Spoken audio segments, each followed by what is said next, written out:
Welcome back to Merit Partners. Today we're comparing two of the most powerful supercars on the road, and they happen to be related. Here we have a 2018 McLaren 720S, and alongside it, its big brother, the 2021 McLaren 765 LT.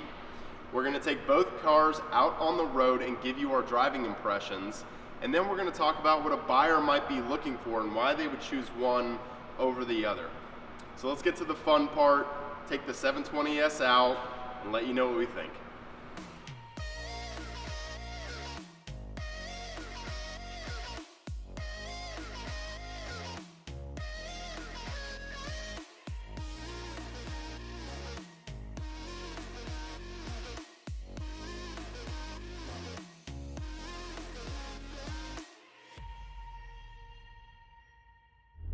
McLaren debuted the 720S in 2017, making this a 5-year-old car, but it's still one of the most powerful, radical-looking cars on the road.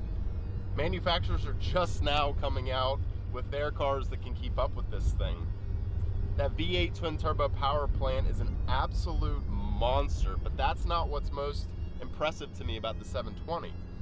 It's the all-around capability of this car. Yes, it is insanely fast, but also when you put it in comfort mode and the combination of this fighter jet like cockpit, you can go long distances comfortably and obviously very, very quickly.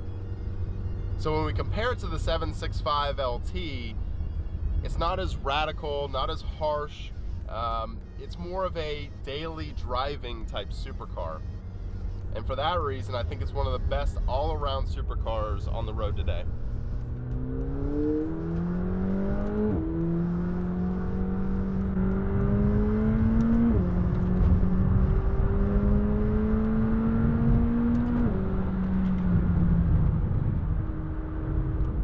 So, is the 765 different than the 720?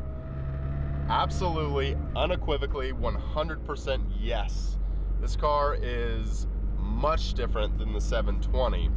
It's a lot more raw, that's kind of obvious, but what sticks out to me most is when you're at a stoplight, there's a vibration that comes through this whole entire car.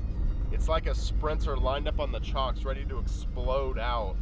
You can tell that this car hates standing still.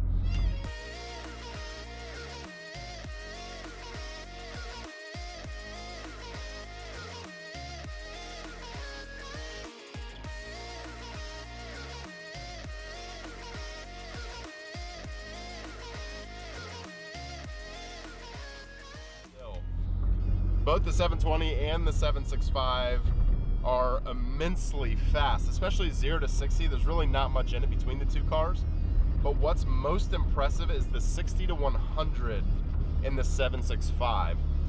The way it gathers speed and continues to pull, I have never experienced anything like it.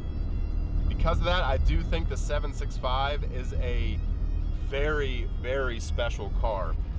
It might not do the comfort part I was talking about in the 720 as well, but it makes up for it in every other way. So now that we've given you our driving impressions of the car, let's talk about the market on these two. The 765s are currently selling for double the price of the 720. So why would you consider a 765 over a 720? Well, they are two different buyers and there's two different ways to look at it. With the 765, you are getting more horsepower. You're getting a different body kit, a lot more carbon, more engineering within this car. But what you're really getting more than anything else is exclusivity. There's only 765 765 LTs that are going to be produced. There's about that many 720s produced every year.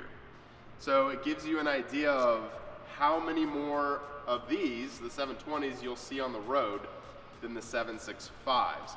So the 765 is going to be more for the collector, more of a piece where unfortunately people won't really drive them as much, where if you're a driver, you put miles on your cars, you're about the experience, the 720 may be the better route to go. You can pick these up in the 200s where these are in the 500s. So each car, as amazing as they both are, do typically fit a different buyer.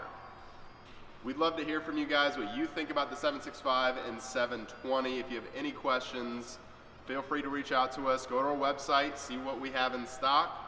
Thank you for stopping by. We'll see you next time.